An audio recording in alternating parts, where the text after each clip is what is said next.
in the past, we've talked about some high level strategies on getting your offers accepted.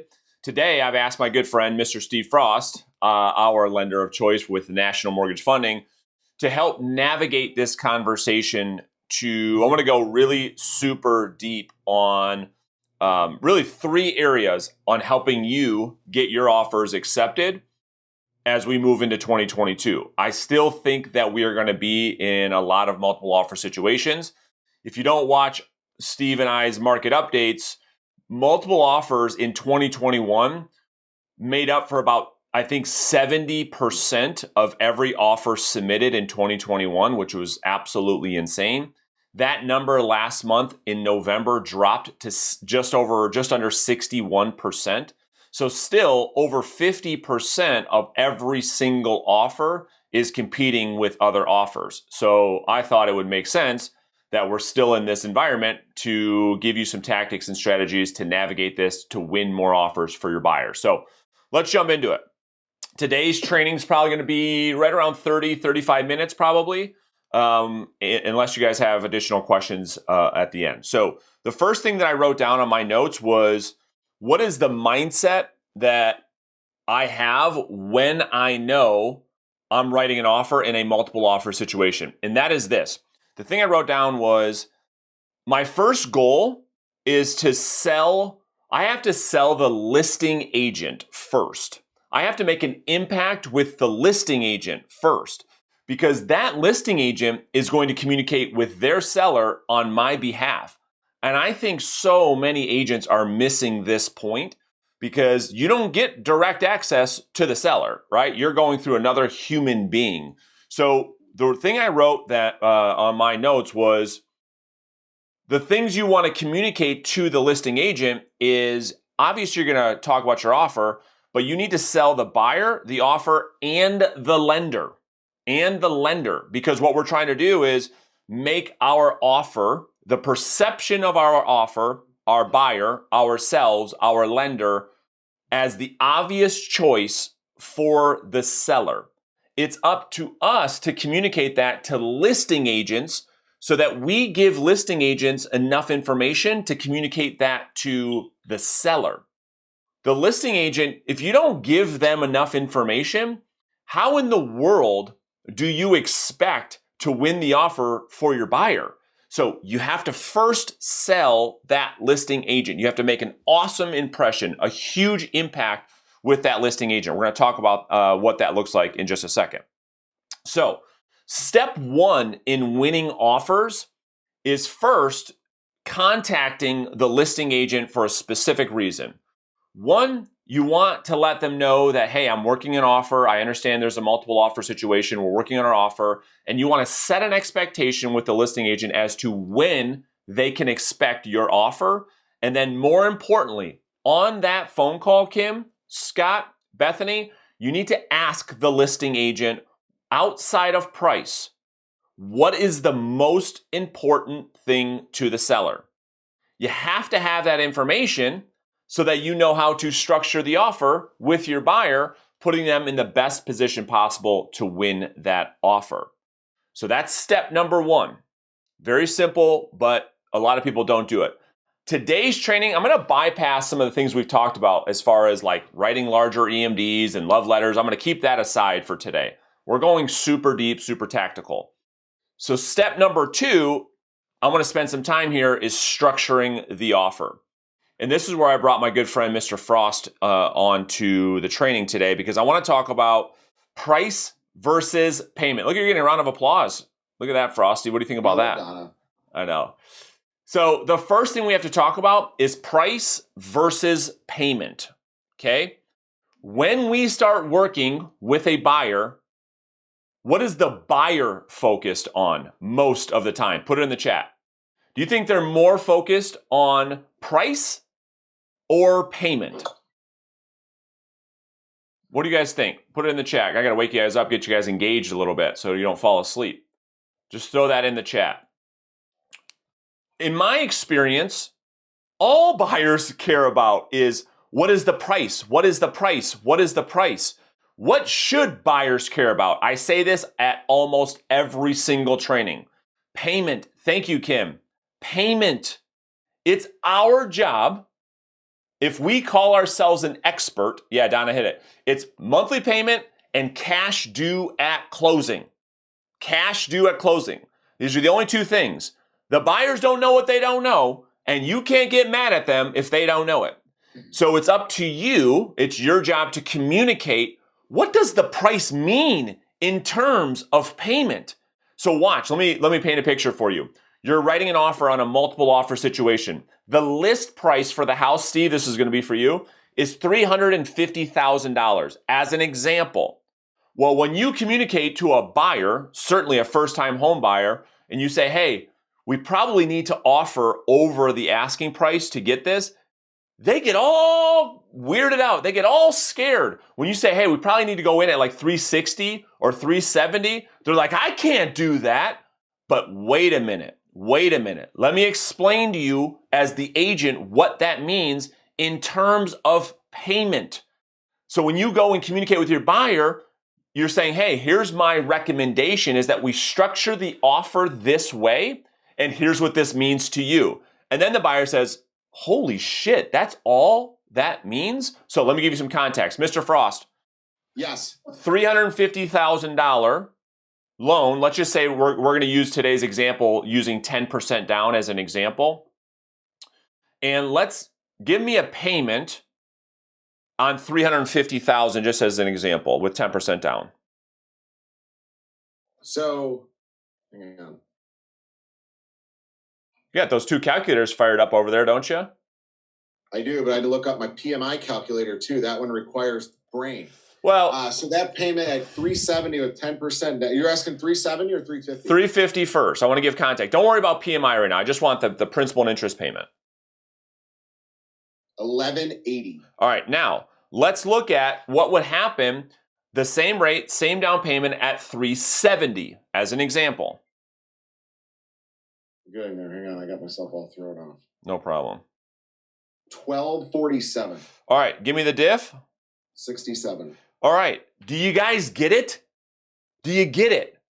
The buyer, 99% of the time, this is what I see with most amateur agents. They say, we need to go in at 370. The buyer gets freaked out, walks away, loses the house of their dreams. What does 370 actually mean? Oh, that's right, $67. The buyer, if they knew that, would be pissed that you didn't tell them that. That's what it means to offer 370, which puts you in a really good position. And you say, Mr. Bob, Mr. Sue, Mr. Buyer and Seller, does $67 a month break the bank? Like, is it over for you? They're like, we spend more at Starbucks per day on coffee than $67 a month. That's all that means? Shit. Why don't we go to 400? Give me a thing at 400, Frosty, please, just as an example. 1517. Okay, give me the diff on 1180. So to 337. Okay. That doesn't sound right. Hang on. No. So 1517 minus 1180. Hang on. 1517. So it's 1517 is the P&I at 400 with 10% down? Yeah, minus 1180. Hang on. Let me make sure I got this right. I think you were right. Oh, yeah, I'm right. Okay. 337. Yeah, it's 337 a month. All right. So even if you had to do that, at least our job is to communicate that to the buyer so they can make a decision, And the thing that I cannot stress enough, when you work with buyers, like very rarely do I talk in terms of price. I always talk about offers in a way that reflects a payment and their cash due at closing. There are some really, really great websites out there that don't even display list price. They display listings in terms of what the payment would be for the buyer. Here's a little secret for you, listing agents. Why don't you, on your brochure that people get at your listing, display the monthly payment of this house is only ding, ding, ding, ding, ding, right?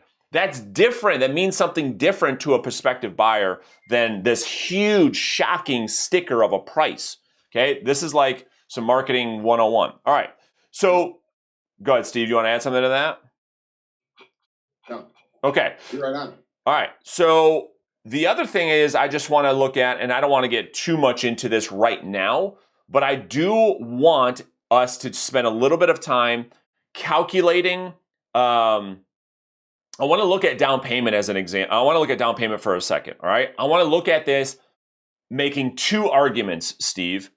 I want to make the argument from the standpoint of like a higher down payment, showing a higher down payment to a buyer that looks better to a buyer or seller for a couple of reasons that we're going to talk about in just a second. And just so that the agents understand the difference in down payment if they put less down because interest rates are so low, and the whole argument that cash is king. So just stay with me for a second. And if I lose you guys, let me know. But I want to look at something. So give me, Steve, let's look at the same scenario of $350,000 purchase price. So 10% down is $35K, right? We talked about that payment being $1,180. Now, if they put half of that down as an example and put 5% down, what's 5%? What is that? That's 332. Why can't I do math in my head? 17.5. 17.5. Now give me the payment. 350 purchase price, putting 5% down. Give me the difference there. I want to show you guys something that you should be doing with your buyers at the showing. Every time I do this, what's the payment? $220. Is the difference? Yep. All right. So here's what I want everybody to look at. I want you to take $17,500 and divide that by $220 and tell me what you get. Frosty, help me out here. I'll get my calculator too. 17.5 divided basically 220. Yeah. So it's 79 months divided by 12, or it's like 6.5 years I get, right? So what I'm looking at is the break-even point, Julie, for somebody putting 10% down versus 5, and it taking them almost 6.5 years to recoup that investment. So the thing that we have to look at, Kurt, is how long are people staying, not in a house, but how long are they staying in a mortgage? And so what is the average time, Steve, that people stay in one mortgage on average? Right now, in like the last 10 years, it's like 3 years. 3 years. Wow. 3 years. And so if you're a really, really savvy real estate agent, which I hope all of you are, or at least are trying to be, it's at least a conversation that you need to have with the buyer that because interest rates and what's been happening in the mortgage industry, Kurt, if someone's going to be in a mortgage on average for 3 years, there are times where I make the argument, it's like, hold on to your cash. I would ask all of you this question. Watch this. Would you rather have $17,500 in your checking account at Chase Bank or whatever bank you bank with, or have $220 less going out per month? What would you rather have? I mean, most of you would say, I'd rather have the big chunk of money. I'd rather have the 17.5 in the checking account. Because when you look at your spending over the course of a month, $220 is like it's like a disappearing act, you know? So look at Julie, she's like, yeah, where the hell's the money going? Well, Starbucks is getting most of it, okay? But outside of that, it just disappears. So it's at least a conversation you have to have with the buyer, okay? Next. So we're talking about, so step one in structuring the offer is having this conversation around, okay, what is a price or a payment that the buyer is absolutely comfortable and confident with that reflects in a price. So it's working with Steve to say, Steve, here's the payment that Bob and Sue are confident with. And then Steve saying, okay, here's what that means in price. We're all doing it backwards. You all call Steve and say, Steve, I need a pre-approval for $350. No, you fucking don't. You needed a pre-approval for this price. What does that reflect in payment? What does that reflect in price? Does that make sense, everybody? Okay, because nobody's writing a check for their whole purchase price every month. They're making a payment. I gotta watch my language. Sorry, Julie, you got little realtors running around. I won't do that anymore. Sorry, I get a little excited. All right, the second thing to consider when drafting the offer, okay? So we just talked about the conversation between price and payment with your buyer. You need to start having that conversation. The second thing is around occupancy. I am under the belief right now that immediate occupancy, and these are the talks I've had with some of the boards, that immediate occupancy is going away. And I don't know that for certain, but I believe that in the future, you won't even be able to write an offer with immediate occupancy. But while you still have the option to get immediate occupancy, I am going to make the argument that your offers should have some time around giving free occupancy. And for one reason, Steve, when somebody closes on a mortgage, if somebody closed today, December 15th, when would their first mortgage payment be due? February 1st. February 1st. So, Mark, that means your buyer has no payment in December, no payment in January. Their first payment isn't until February. So, yeah, go ahead, Donna. Let's unmute Donna. I'm going to talk through this.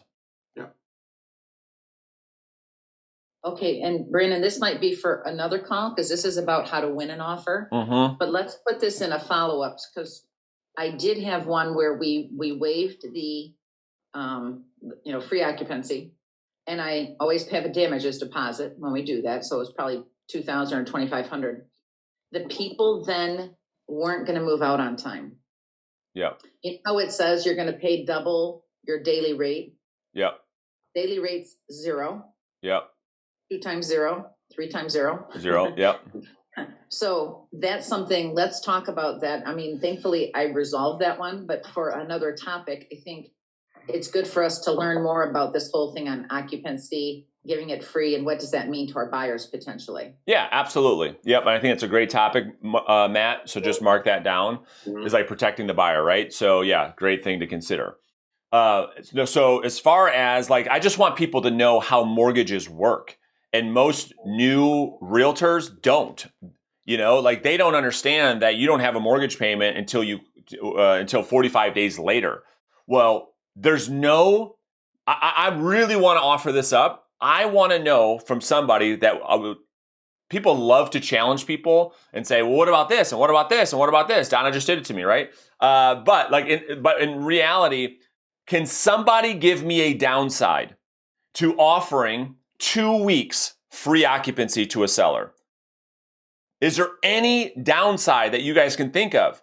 Given the fact that Steve just said the first mortgage payment isn't until 45 days, right? So they're not incurring any more costs than they normally would, right? There's no downside. And let me tell you, on the seller side, which is where I spend most of my career, it is absolute chaos when there's immediate occupancy. I don't like putting my seller in a position where they're giving keys at closing. This just really helps the whole stress of the transaction and removes stress for everybody. I don't see why there's still so many offers with immediate occupancy. In Grand Rapids, you can't even do it. It's not even an option.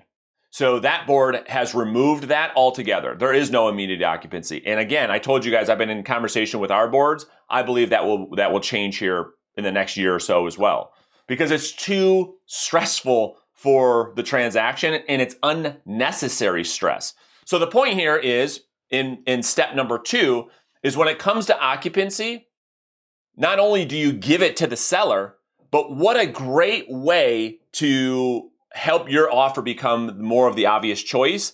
And there's no downside for the buyer outside of, again, what Donna talked about. There's some potential risk there, but I'm talking about winning the offer, right? There's no downside financially to them offering that free occupancy. And, you could offer as much as 30 days of occupancy and still the buyer not have any downside financial implication. Number 3, Steve, let me ask you, like, how many when you see these offers, are you seeing a lot of offers being written? Number 1, with occupancy. What do you see more of? Offers with occupancy or immediate occupancy? With occupancy. Are you? That's good. Yeah. And the other thing to keep in mind is that the rule of thumb is 60 days, and it's 60 days with Freddie Mac. And something to keep in mind in your back pocket is if you have like an extenuating circumstance, Fannie Mae actually allows 120 days of occupancy. after closing. And the big thing with that is in lending, occupancy is a big deal. So it's when you move into this home and call it your primary residence. So in pretty much every situation other than a VA loan and a Fannie Mae backed loan, it's 60 days. If you can't occupy within 60 days, it's a rental property. That's their big thing. How they police it, who knows? I mean, most of that stuff doesn't get policed, but that's kind of the rule of thumb is the 60 days. That's massive. And from a lending perspective, it has to do with how the loan is written versus primary versus investment changes everything. So that's a really good point. All right, let's talk about number 3. So we're talking about structuring the offer. We talked about price. We talked about occupancy. The third one for me is looking at the 2 huge contingencies, okay? They are the inspection and the appraisal, okay? I want to give you guys just things to consider. It's up to you, and every situation is different. I don't want you leaving this and saying, oh my gosh, Brandon's telling me to do this, that, or the other thing. I'm just giving you things to consider so you don't become a commodity in an industry where realtors are being commoditized every day, and there are billions of dollars being pumped in our industry to get rid of all of you. So I'm trying to help you become more savvy. Okay, so there's my little disclaimer, Mr. Frost. But here's what I recommend, because most realtors don't think about things like this. So what are the 2 big, huge, massive contingencies? I just told you, we've got inspection, we've got an appraisal.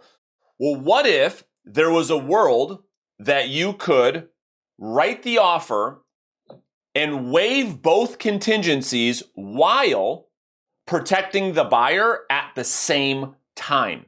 Now, most of you should be saying, okay, well, tell me more. How do you do that? I'm going to tell you right now. Okay, I'm going to tell you right now. One is, let's pretend you go to a showing. Buyer says, okay, this is the one. We like this one. We want to write an offer. Okay, here's something to consider. Well, the first strategy is to schedule a second showing immediately with the inspector. So you could do this on a first showing too, but you don't want, it's going to be tough to get your inspector there, but preferably you do it on the first showing. But if your buyer's like, yep, this is the one, schedule a second showing immediately, bring the inspector, okay? Try to schedule that thing for an hour, hour and a half. Have the inspector go through the property as you're doing your second showing. They're not going to be able to do a full inspection report. What they are going to be able to do is give you and your buyer some context around their opinion while they were in the house for that hour, hour and a half, because the buyer gets to look at the property. And so there are certain homes potentially where the inspector can say, listen, I think, again, I didn't do a full inspection, but based on the last hour and a half of me being here, I'm going to give you confidence. I think everything's on the up and up. Like, I think everything's okay. It's up to you and your buyer, if you're comfortable with that, to write the offer waiving that inspection contingency. Now, that is you have to be smart about this, you guys. I just gave you my disclaimer. I can see most of you like, well, what about this? What about this? What about, I get it. I'm just giving you some more tactics and strategies to consider, right? Bringing a home inspector on your showing, I think, is very smart. Because I don't know about any of you outside of maybe Dave. I'm not a home inspector. I'm not a construction guy. Our buyers think that we are. I'm not. Hey, what kind of material is on those shingles? I have no idea. You know what I mean? So to bring the home inspector with you on the showing, I think could really, really help you out. Okay, that's number 1. Then number 2, with the appraisal, this is where you call your buddy Steve Frost and you ask him, Steve, can you run this property through the underwriting system to see if we can get a PIW? Steve, what's a PIW?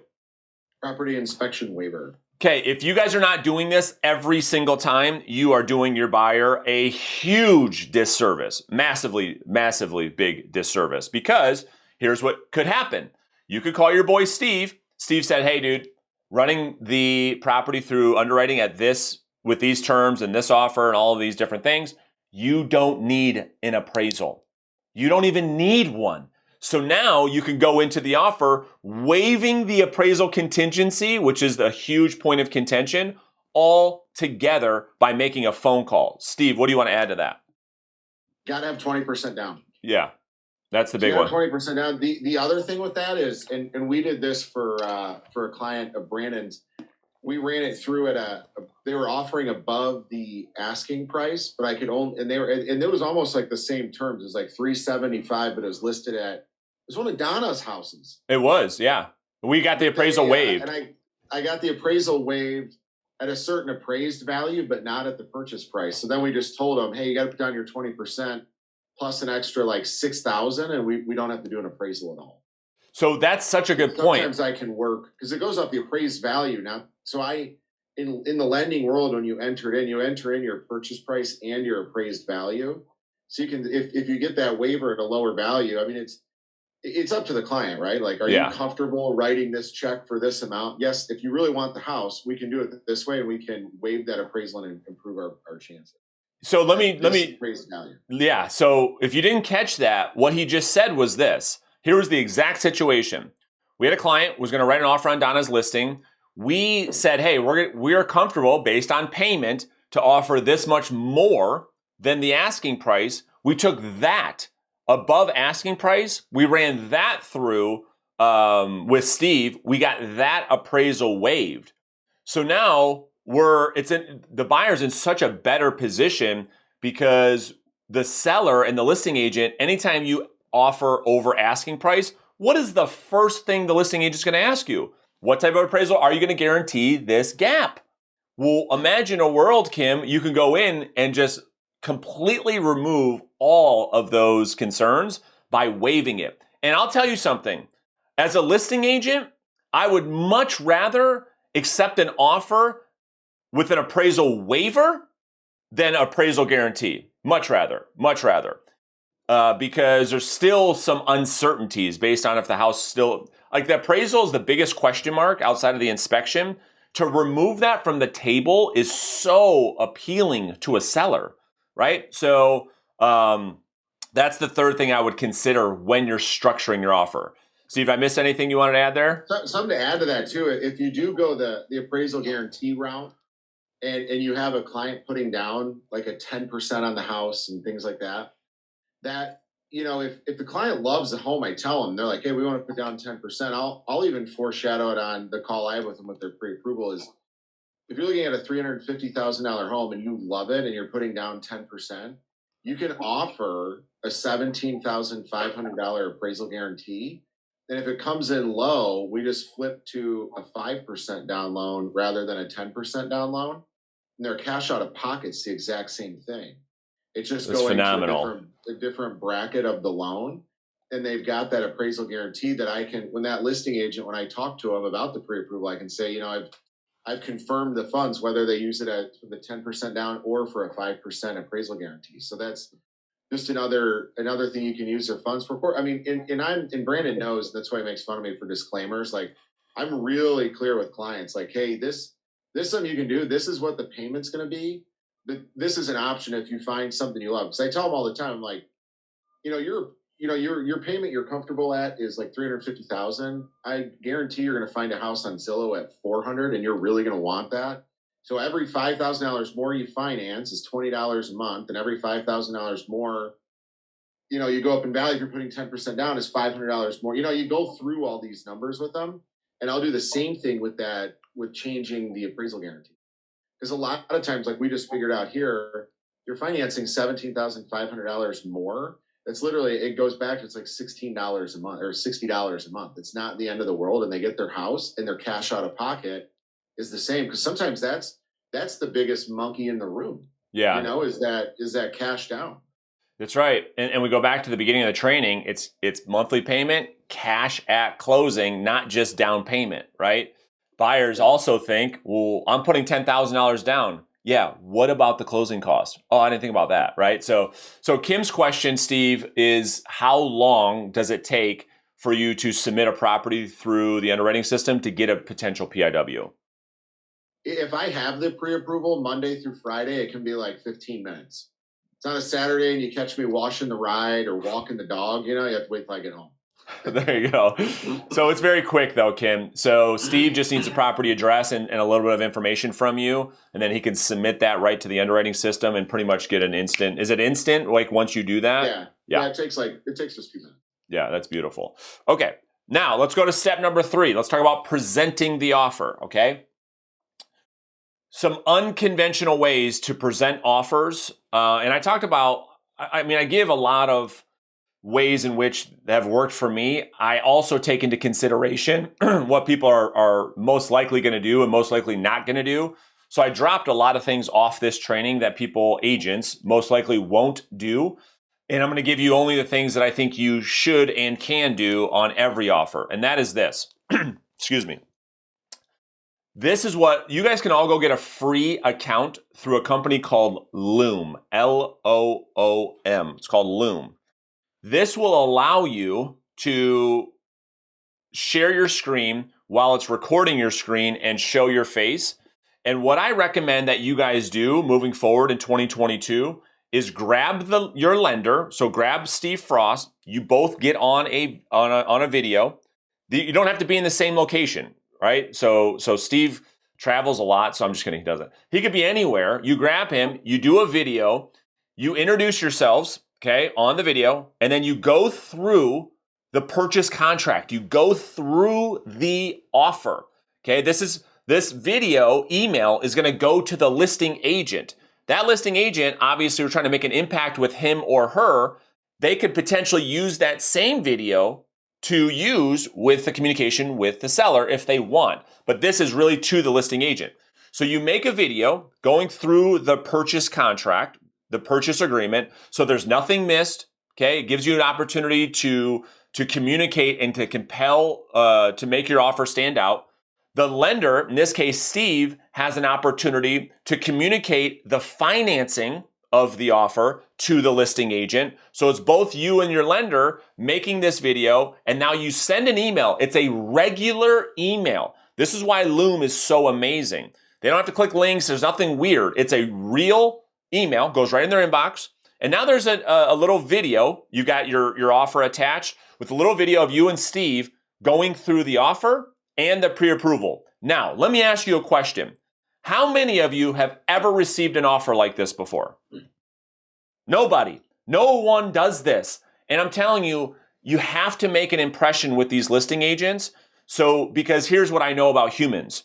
Are there any robots on the call? No, I didn't think so. All humans make, Matt Verban, that's true. Outside of Matt, everyone else is human. Humans make decisions on emotion, and they justify those decisions later with logic.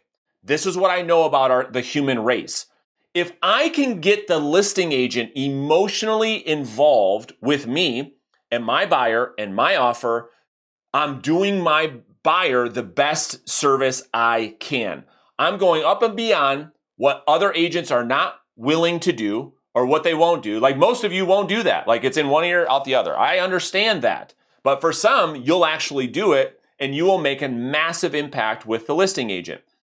That listing agent, then you become at the top of their mind. Top of mind awareness is like you're the only agent, Kim, that sent this video to the listing agent. You're giving the listing agent confidence. You're giving the listing agent ammunition to communicate to their seller to say, "Oh my God, you're not going to believe this. I'm very comfortable. This lender and this buyer's agent wrote us this offer. Here's a video they made."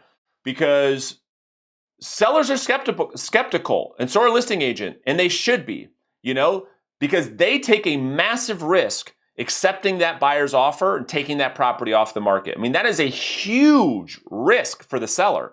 And so it's up to us to change that dynamic. And so that would be the first thing I would really consider is that you make this video. It doesn't have to be anything crazy. It could be just like we're doing right now. Okay. The software is super easy to use. I would highly recommend you try this. Now, one of the questions that I get on Dorello's does this. Yeah, what is it? I've gone with John Dorello's before. It works really good. Oh yeah, you have. That's right. Now, when I say Steve's to present the financing, no, I'm not saying he can share a credit score. He's not sharing any personal information. But what great lenders do is they know how to communicate to a listing agent to give them confidence around the buyer's financing. Steve, you want to shed any light on that? Yeah, I always do. So it's like a branding call for me, right? That's like right. I'm trying to sell them myself. So I tell them, my background, I own the company. I tell them explicitly like what my approval process is. I collect pay stubs, and I'll tell them, I'm like, this client happens to work for a law firm, and he's paid biweekly. He's been there for 6 years. It's a salary income. That's right. I have the same, and I have the same calculators. So every lender they all operate on the same income calculators, and you do the data entry in there. So I do that for every single one of my pre-approvals. So I say that I've taken into account their overtime. I've taken into account their bonus. I've got their last 2 years worth of W-2s. I've done all that. I've submitted the loan. I've approved it conventionally through Fannie Mae and Freddie Mac. I've used 2 different lenders to provide them different options with their financing. I verified their bank statement, their assets for the down payment. So I really try to sell it on myself that I've done this work before. And then the other part of it that I try to do is I try to get a little info on what kind of offers they have.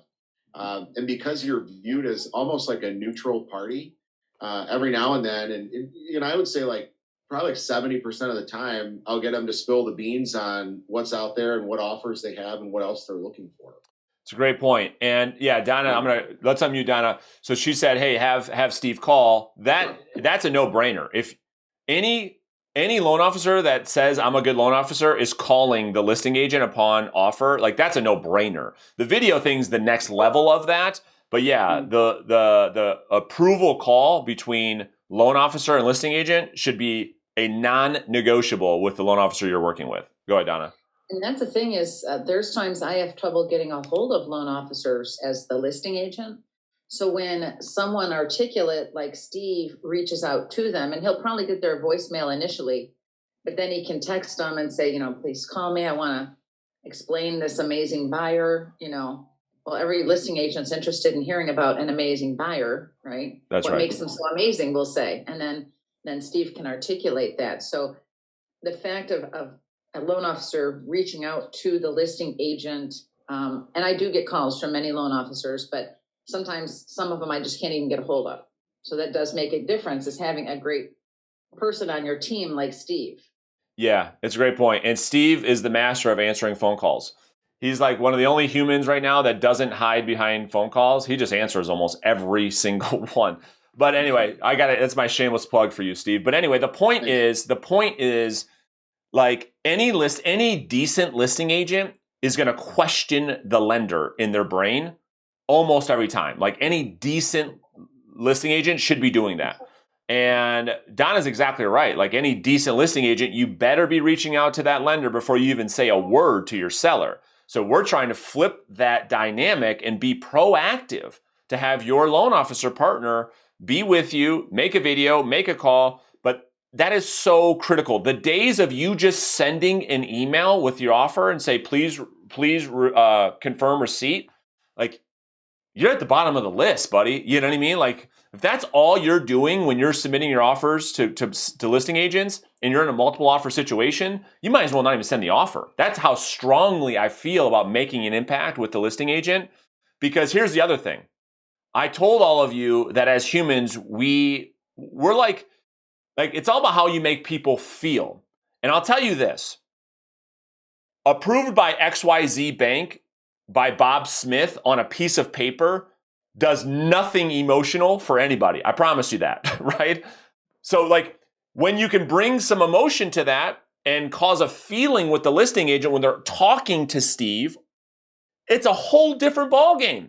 So if I'm representing my buyer in a multiple offer situation, there's never a world where I'm sending an email, hoping and praying the listing agent got it, hoping and praying that my buyer gets the offer. I am never doing that for my buyers. And this is how I provide a lot of value to my client, because I tell them, here's the offense I'm going to play, right? There's never a world where I'm just going to, hope is not a strategy, okay? So we make this video, you have Steve call. The other thing I'm going to do when I email that listing agent, bare bones minimum, I'm going to send a text. But what I love to see happen is maybe a phone call or certainly a video text. Hey, Donna, this is Brandon with Brookstone Realtors. I just wanted to let you know I got the offer. It's in your inbox right now. There's a short video with my lender and I going through all the details. If you have any questions, you need any clarity, call me. I'll be waiting for your phone call. I'm really looking forward to working with you and your sellers. It's my goal to make this transaction as simple and as easy as possible. I'll talk to you soon. That's the video message. Go ahead, Donna. The other part that's important that you just said, even if you didn't send a video, is make sure the agent knows via text that you have sent them an offer. That's right. I can't tell you how many times people haven't told me, and my email box gets kind of full. And I mean, if there's an offer, I'm going to go look for it. But if I don't know it's there, we may not be looking for it. So never leave that to chance. Never assume. I always say, and please kindly confirm receipt when you see it. That's right. Nice to make sure they've seen it. Yep, exactly right. So I went a little bit long, but those would be the three areas. I'm just going to recap. Okay. So number one, change your mindset around, okay, when I'm getting ready to write this offer for my buyer, the mindset has to be make impact on listing agent first. Huge takeaway from today's training. Impact on listing agent first. You, the buyer's agent in your career, you're dependent on that listing agent selling your offer for you, and you don't get to say a word in court. Like, that would be very difficult. That's why the mindset has got to be win the listing agent. Win the listing agent. Yes, you're representing your buyer. I get that. Yes, you're protecting your buyer. Get that. But if you want your offer accepted, win the listing agent first. That's the mindset. Then number two, takeaway number two from today's training.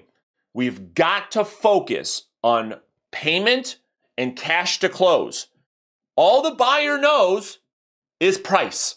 Okay? We have to give them context of what that number on realtor.com means. Okay? So payment, cash to close. I would be calculating this, Kim, at the showing. If they show interest, I'm doing a quick offer synopsis is what I call it. I show them 5%. You should have a mortgage calculator app on your phone. If you're in real estate, you sell real estate, and you don't have a mortgage calculator on your phone, massive, massive miss. We recommend, Steve and I both recommend the Qualifier Plus app. That is the mortgage calculator you want to put on your phone today. It's called the Qualifier. See that little guy? I don't know if Oh it's... God, I don't have any weird apps, do I? Can you take a snap of that and then post it in the Facebook group of your phone? Yeah, well. So that's number two, okay? Let's educate our buyers around payment and cash to close, not price. That's takeaway number two. And then number three is, how are you submitting that offer that puts you at the top of the list? How are you making an impact where you stay top of mind? Take into consideration your terms of the offer for sure, the price of the offer for sure. We talked about inspection and appraisal options for you to be strategic. So those would be the major takeaways for me. So let's get into some questions and see if you guys, what your thoughts are, what you want to add to this conversation. Go ahead, Steve. You want to add something? One last thing too. Whoever your lender partner is, always I can tell you that every single time I proactively call a listing agent, like I said, I would brand myself, talk with clients, but I always 100% of the time get them to laugh, just to have oh, that was a nice call with this guy. Another thing, if I'm at home and it's quiet, I will literally go in the laundry room where it's noisy and be like, oh, I'm at such and such. I just wanted to call you and tell you about my client, just to literally make it seem like I'll go anywhere. I've had my power washer running in the background. I'm like, oh, I should shut that off. I'm like, forget that. Yeah. Go around the corner, No wonder it's always noisy when we're talking. I know. That's the thing, is just letting them know, hey, I'm available for you all the time. And I literally have never hung up one of those calls without the last comment being, thanks for reaching out. It really helps to have you be proactive and tell me about your offer. That's a really good. Nobody's ever been like, dude, that was super annoying. Yeah. You called me. It's such an easy thing to do. Well, and I think that becomes a unique value proposition in today's day and age. And I'm guilty of it too. But nobody answers their phone. Nobody answers their phone except for Steve Frost. And so if you build a brand with your clients and other agents in the community, I answer calls. You can call me and I'll answer. Just that is amazing, that is a value add. But today, realtors don't answer phone calls, period. It is insane and so frustrating way to do business.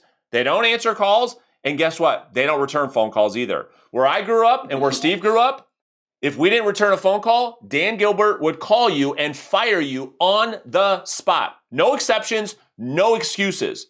We call people back, period, right? So too bad our industry doesn't have that same standard. All right. Any other questions, comments, ads? Kurt, Julie, Kim? Good? Brandon, in the chat, Donna had a good point about when you do give estimates is, oh yeah, I did see I don't that. know if you see it there. Yeah, so that's a really good point. So when you are kind of walking or explaining potential scenarios with your buyer, just tell them like, listen, this is an estimate. We'll get the lender on the phone, but I want to give you a high level understanding of what this could look like. But yeah, protecting yourself, CYA, cover your ass. You're giving seller estimated proceeds, CYA. You're giving a buyer an estimated proceeds, CYA. Always, always, always do that. And it's a good thing just to set good expectations with people that like, listen, this isn't the end all be all. I'm just giving you an idea. Just like I gave you a couple disclaimers in today's training. You know what I mean? Like this, I'm just giving you some ideas on what you could be doing. Michelle, yes. Oh, sorry. Go ahead. So one other thing I would say, especially with buyers when they're first-time home buyers, I've got a couple brand new people we're showing right now, is when they kind of like a house, it's not even there forever, we then have them send the listing ticket to the lender, ask the lender to do a cash to close. It's your first opportunity to educate your buyers on what all numbers, what is a cash to close even, right? It's your down payment plus your other costs. Oftentimes, if they're only putting 3% down, their cash to close may include another 3 to 4% because you're populating escrow accounts, et cetera. And once they have that in their mind, then as you go and look at future houses, they're already now a little bit more educated. So when the perfect one comes about, they start to feel like you're helping them get educated.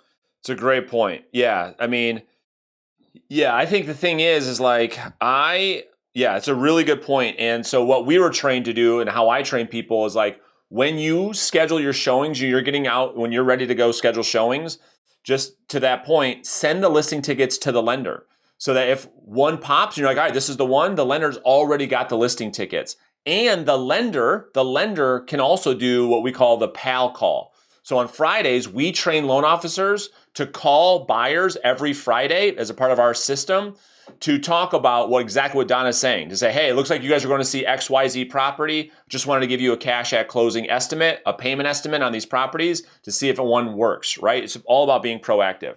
Thank you for that. Michelle, we're going to, I don't know if you're going to be able to see it you're not going to be able to see it on our phones, but Steve, you're going to take it. I inserted it in there. It's the qualifier plus 3/FX. So if you're in the App Store, it's the first one.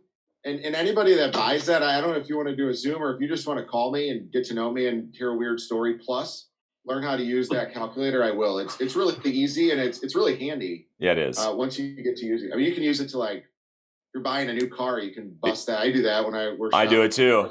Bust that thing out. I'm like, oh yeah? Like, well, figure that out. You know what? That's a really good thing, Steve. That you and I should make a training on how to use that calculator and calculating everything, payments and terms and all of that stuff. All right. Adult algebra. That's right. Jesus says, can you explain the payment difference without more down one more time?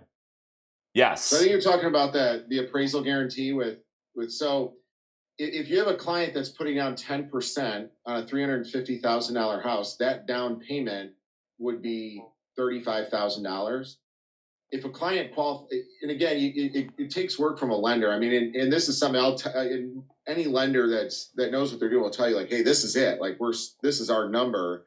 But if it's an option, I'll tell the clients they want to put down 10%. I'll say, hey, if you need an appraisal guarantee of, say you want to do a $10,000 appraisal guarantee, you can just finance that additional $10,000 and you're still under 95%. So in lending, the difference between 90% and 95% is not a big deal.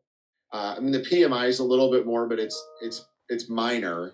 Once you go above 95, that's when things really change. So you can really actually get up to between 95.01 and 97 if you have to. There's just a lot more to it. But the difference between 90 and 95 is not much. So if your client, if they need to put down, say they're buying a house and they're doing 10% down on 350,000, right? It should be protein. Putting down 35 grand. If that house appraises at 340, we can just finance that additional 10 grand. Changes the payment $42 in it. Yep. So Does that Jesus, help you? You can call me if you want on that too, and I can do more detail. that's perfect. So this will stay in our Facebook group. Okay, cool. Yeah, he said he's got it.